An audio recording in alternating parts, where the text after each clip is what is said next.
ایک وقت تھا جب ایک سرزمین خوشحالی، نعمتوں اور امن کی علامت سمجھی جاتی تھی۔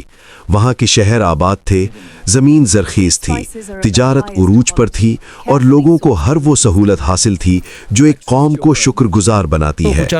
مگر اسی سرزمین پر بسنے والی قوم نے اللہ کی نعمتوں کا شکر ادا کرنے کے بجائے سرکشی، تکبر اور کھلی نافرمانی کو اپنا شعار بنا لیا۔ یہی وہ قوم تھی جسے تاریخ قوم لوط کے نام سے جانتی ہے۔ قرآن مجید بتاتا ہے کہ یہ وہ قوم تھی جس نے ایسا گناہ اختیار کیا جو اس سے پہلے دنیا میں کسی نے نہ کیا تھا۔ اللہ تعالیٰ سورۃ الاعراف میں فرماتا ہے، اور لوط کو بھیجا جب اس نے اپنی قوم سے کہا، کیا تم وہ بے حیائی کرتے ہو جو تم سے پہلے جہان والوں میں سے کسی نے نہیں کی؟ سورۃ الاعراف آیت 80۔ یہ گناہ صرف فرد کی کمزوری نہ تھا بلکہ پورے معاشرے کی پہچان بن چکا تھا۔ مرد مردوں کی طرف رغبت رکھتے تھے، وہ عمل جو فطرت کے خلاف تھا وہ چھپ کر نہیں بلکہ فخر کے ساتھ کیا جاتا تھا۔ قرآن سورۃ الشعراء میں واضح کرتا ہے کہ وہ اپنی بیویوں کو چھوڑ کر مردوں کی طرف مائل ہو گئے تھے۔ یہ صرف اخلاقی بگاڑ نہیں بلکہ اللہ کی تخلیق کے نظام سے بغاوت تھی۔ لیکن ان کی بدعمالیاں یہیں ختم نہیں ہوتیں۔ وہ مسافروں کو لوٹتے تھے، مجلسوں میں علانیہ فحاشی کرتے تھے، نیکی سے روکتے اور برائی پر اکساتے تھے۔ قرآن سورۃ العنکبوت میں ان کے بارے میں فرماتا ہے کہ وہ اپنی مجلسوں میں برے کام کرتے تھے، یعنی برائی ان کی اجتماعی زندگی کا حصہ بن چکی تھی۔ اللہ تعالیٰ نے اپنی رحمت سے انہیں بغیر تنبیہ کے نہیں چھوڑا۔ حضرت لوط کو نبی بنا کر بھیجا گیا۔ وہ انہیں بار بار سمجھاتے رہے، نرم لہجے میں، درد بھرے الفاظ میں، اللہ کے عذاب سے ڈراتے رہے اور پاکیزگی کی طرف بلاتے رہے۔ حضرت لوط نے فرمایا، اے میری قوم، اللہ سے ڈرو اور مجھے رسوا نہ کرو۔ سورۃ الہود آیت 78۔ انہوں نے انہیں حلال راستہ دکھایا، نکاح کی طرف بلایا، مگر قوم نے الٹا نبی کا مذاق اڑایا۔ ان کا جواب قرآن میں محفوظ ہے، لوط اور اس کے گھر والوں کو اپنی بستی سے نکال دو، یہ لوگ تو بڑے پاک صاف بنتے ہیں۔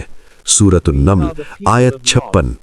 یہ وہ مرحلہ تھا جب اصلاح کرنے والا مذاق بن گیا اور گناہ فخر۔ پھر وہ وقت آیا جب اللہ تعالیٰ نے آخری آزمائش کے طور پر فرشتوں کو انسانی شکل میں حضرت لوط کے پاس بھیجا۔ قرآن سورۃ الہود میں بیان کرتا ہے کہ وہ خوبصورت نوجوانوں کی صورت میں آئے۔ جیسے ہی قوم کو خبر ہوئی، وہ بد کردار لوگ دوڑتے ہوئے حضرت لوط کے گھر کی طرف آئے۔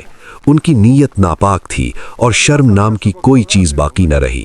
حضرت لوط اس منظر پر بے بس ہو گئے اور دل سے فریاد کی، کاش میرے پاس تمہارے مقابلے کی طاقت ہوتی یا میں کسی مضبوط سہارے کی پناہ لیتا۔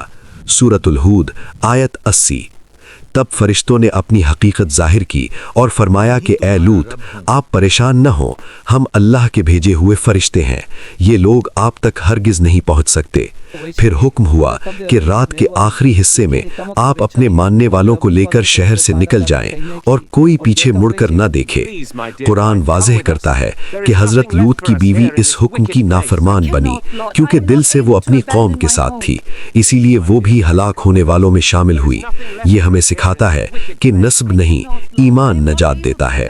پھر وہ لمحہ آیا جس نے پوری سرزمین کو عبرت بنا دیا۔ قرآن سورۃ الہود اور سورۃ الحجر میں بیان کرتا ہے کہ زمین کو اوپر نیچے کر دیا گیا اور آسمان سے پکی ہوئی مٹی کے نشان زدہ پتھر برسائے گئے۔ یہ کوئی عام قدرتی حادثہ نہیں تھا بلکہ ایک مخصوص نپا کھلا ہوا عذاب تھا۔